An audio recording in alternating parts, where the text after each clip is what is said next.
how to reclaim your identity after a setback and build it back stronger because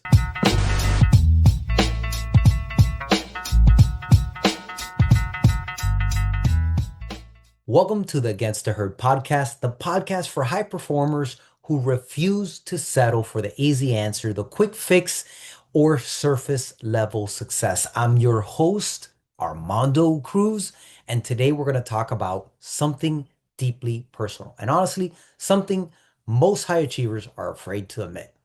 What happens to your identity when everything you built breaks? Because if you've ever torn a ligament, burned out in business, lost a relationship, walked away from a career that you cared about or once loved, you know this feeling. It's like, who am I now? Like this, there's a quiet grief around that. Um, an anger, a shame.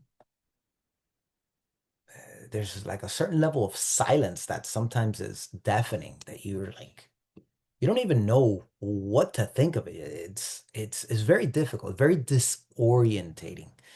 Um, and it comes from this idea of really not knowing how to define yourself anymore. You see it with athletes all the time. They get injured or they retire. I mean, you see it for people like um, retiring from something that you've dedicated your life to is a very difficult thing. And in the absence of a plan, a new identity, it could be really difficult. And so we're going to talk about how to reclaim your identity after a setback and build it back stronger because um, you want to make sure that identity goes deeper and is more aligned than ever before. Uh, Actually, let's jump in real quick. So one of my clients, Alex, uh, if you haven't checked out his podcast interview yet, do so. But basically, we dive into his injury, his Achilles injury. Imagine being active and one of those days you rip your Achilles. He's an athlete, business operator. Um, but I think that one of the biggest pains, though tearing his Achilles was a big deal, but I think one of the biggest pains that he experienced was this existential one, right? Because now he couldn't do the things that he loved in the way he did. He just had to like survive this thing. And it stopped him from doing um, the things that he really loved. It stopped him from hanging out in certain places that he loved. And so now it was a shift in his identity. And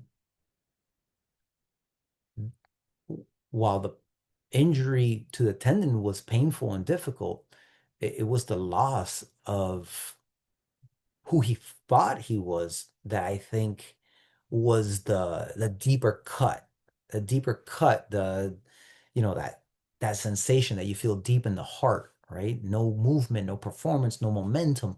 I mean, told me I don't know who I was if I couldn't push myself every day, right?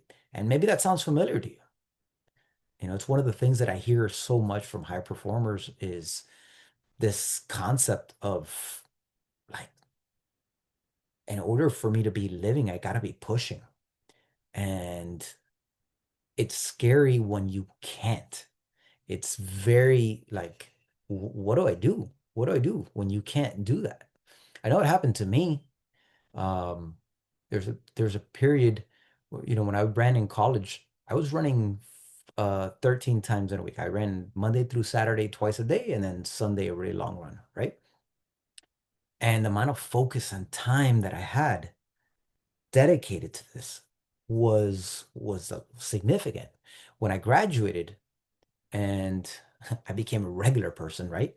Eh, I remember being scared, like when I got married, that I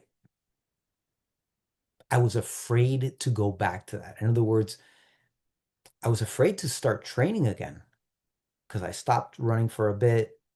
And then, I really wanted to, and I would start, I'd run a day or run 2 or 3 days, I'd run a week, and then I wouldn't run for like a few months. And it was like this up and down, up and down. And I remember my wife asked me, because she was also a runner, she's seen how dedicated and focused I could be. And I remember her asking me once, and she's like, "Hey, why don't you follow a program? Why don't you get back into it slowly, consistently, progressively?" And I remember stopping and thinking for a moment, and I was like, "I'm afraid. I'm afraid. Like I don't know how to go halfway. I'm either in or I'm out. And if I'm in, I'm afraid that I'll neglect you. Like I neglect my wife and neglect my family because I I can get obsessive about these things, right?" And I had never said that out loud, and it was part of my identity. And I remember she took it in, she listened, and she's like, "Look, it's while I understand that it's not something you have to be afraid of. It's something we can talk through, we can work through, right?" And it gave me enough courage to give it a go, right?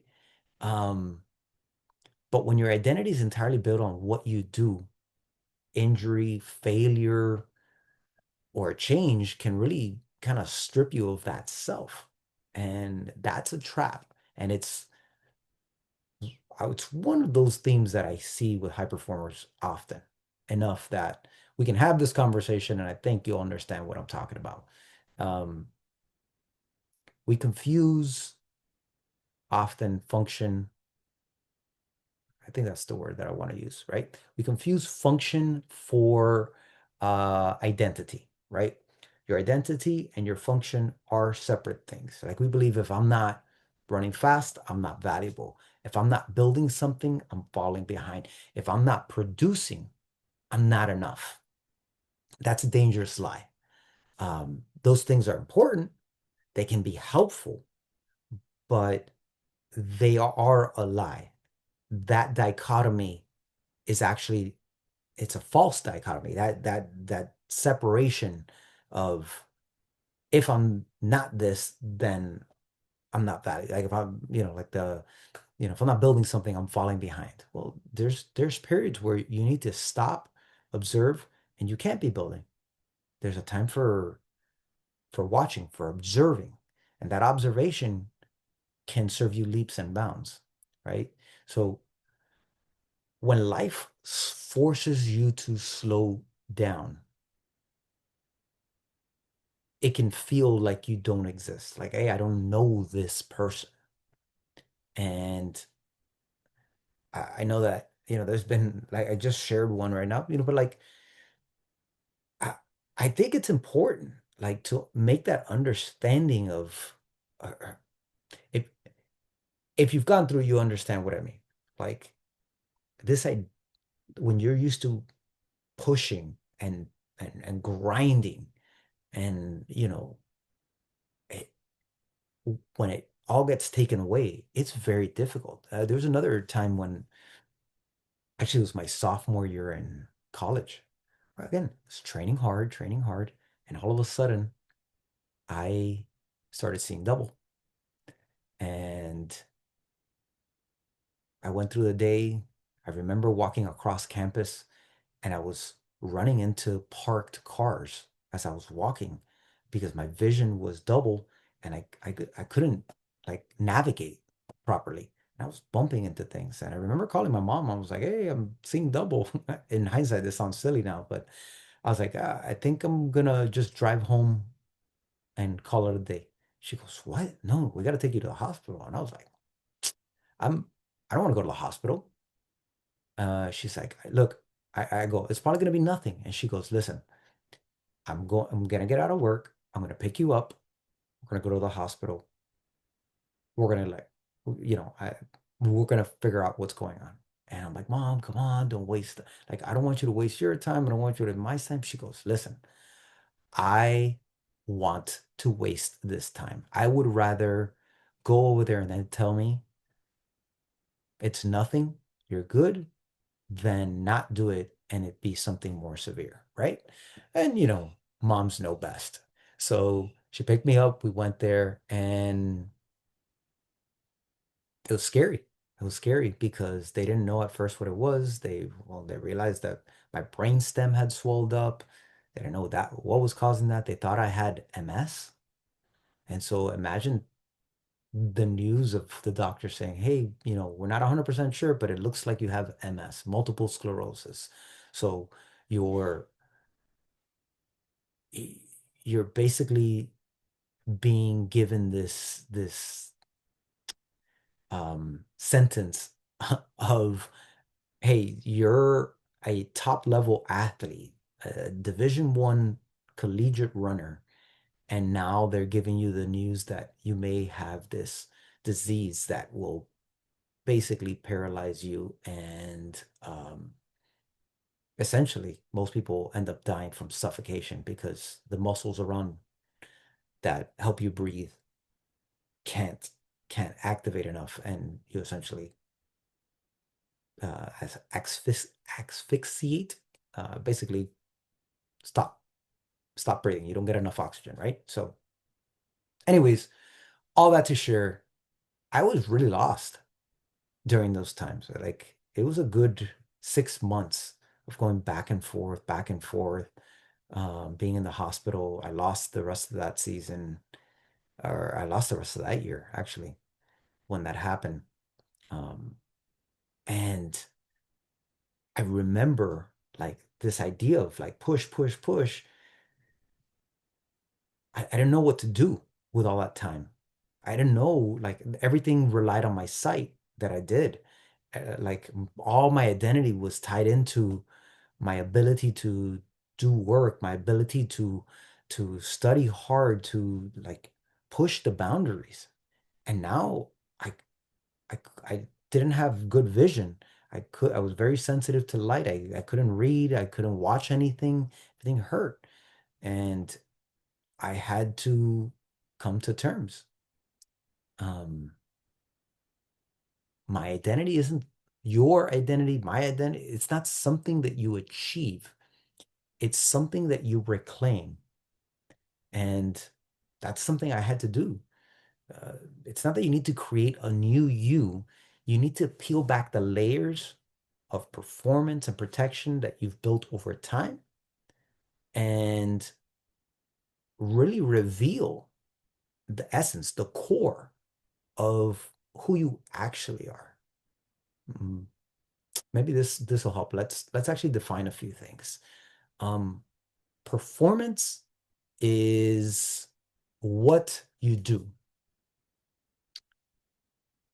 Reputation is what others think about that.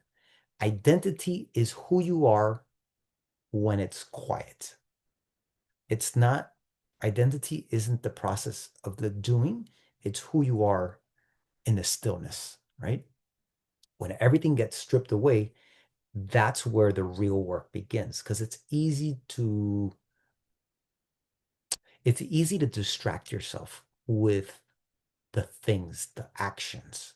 And so very often, and I bring this back up, as high performers, one of the biggest confusions is performance equals identity. And I know that that was true for me, and it's true for many of my clients.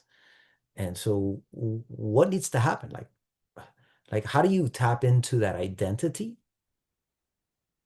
How do you get comfortable in that silence enough to really extract the identity? And so here are 4 steps that have helped both me and my clients rebuild, with depth. Like they've rebuilt with more clarity, with more depth.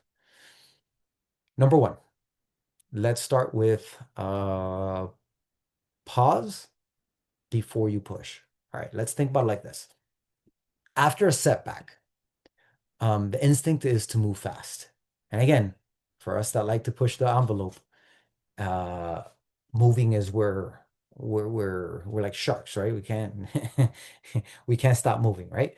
But After a setback, after a setback, the instinct is to push forward, to move forward, to prove that you're still capable. Don't do that. Don't do that. Stop. Sit in silence.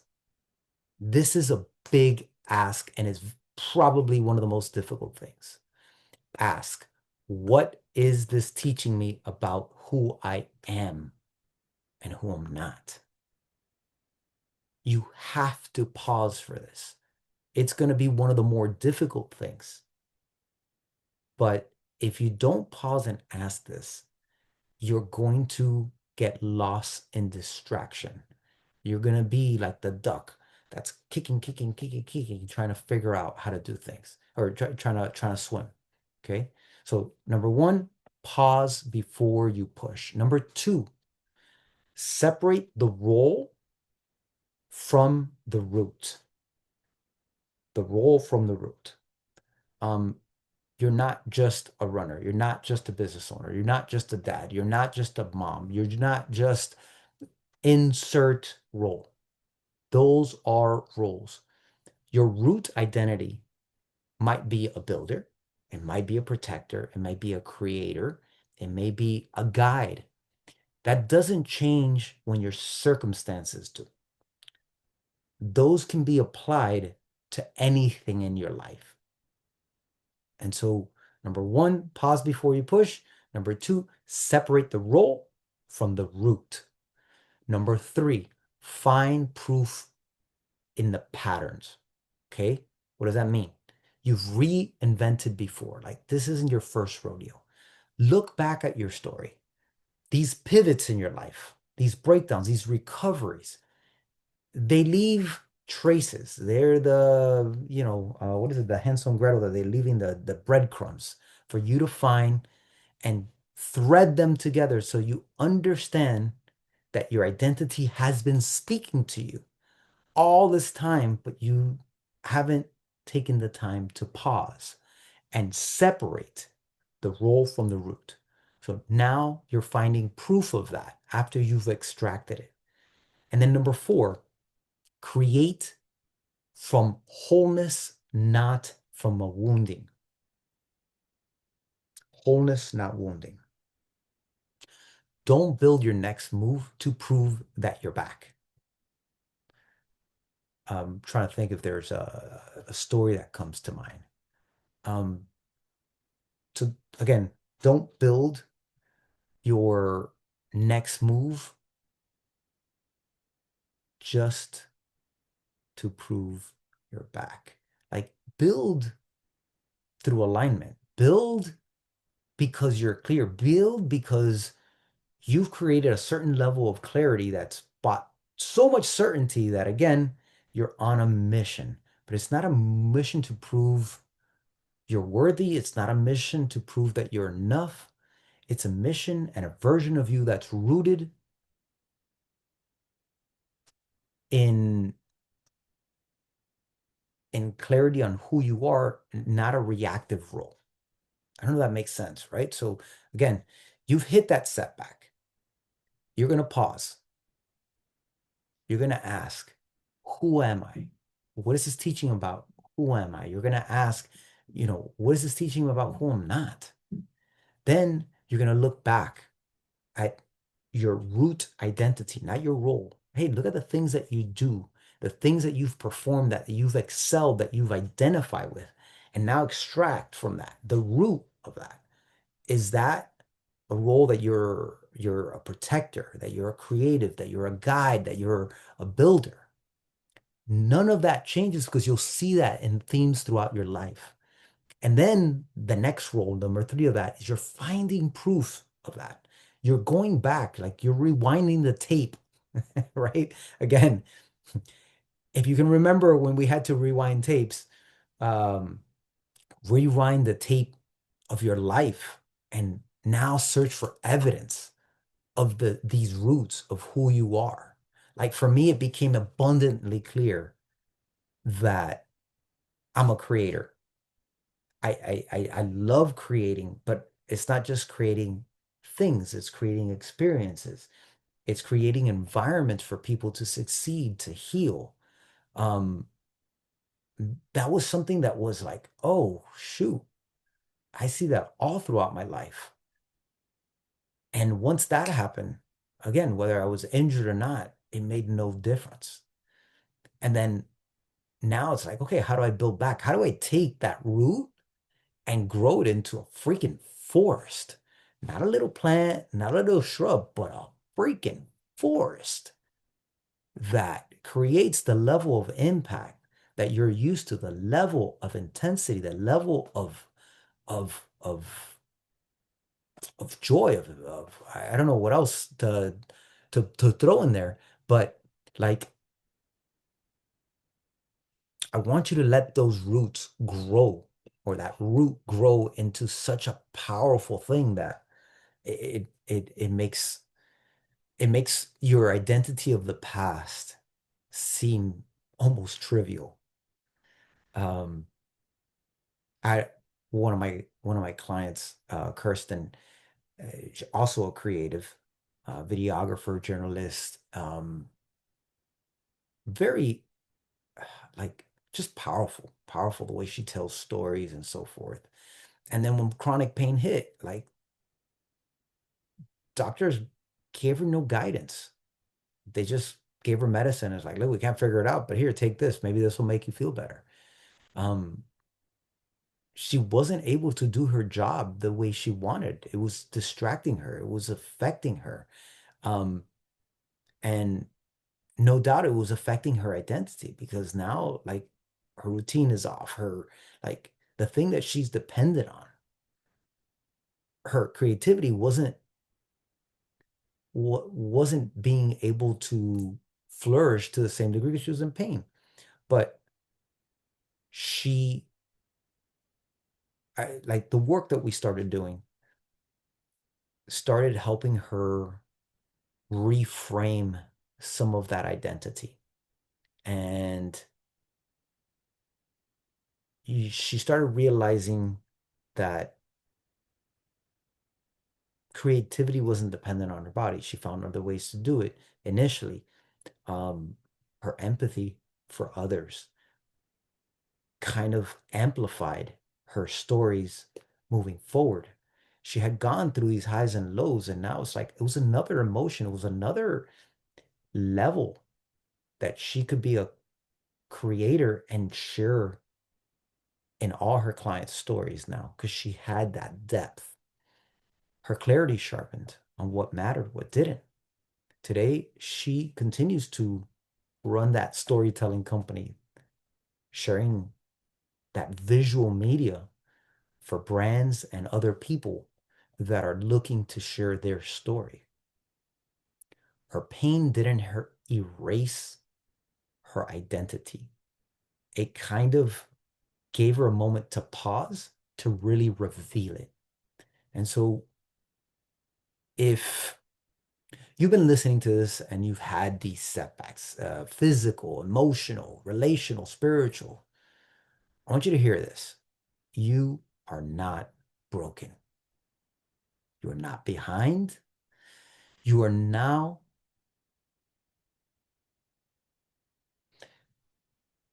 being invited to meet a deeper version of you. I know that sounds a little bit too out there, but I want to go back to it because I think it's important, right? You're not broken. You're not behind. You're being invited into a deeper version of you. If you look at it like this, you're going to start recognizing that this version has been there all along. And like Michelangelo, when they asked him how he created the David, is like, oh, I just freed him from that marble. I just removed everything that wasn't David. And that's always been a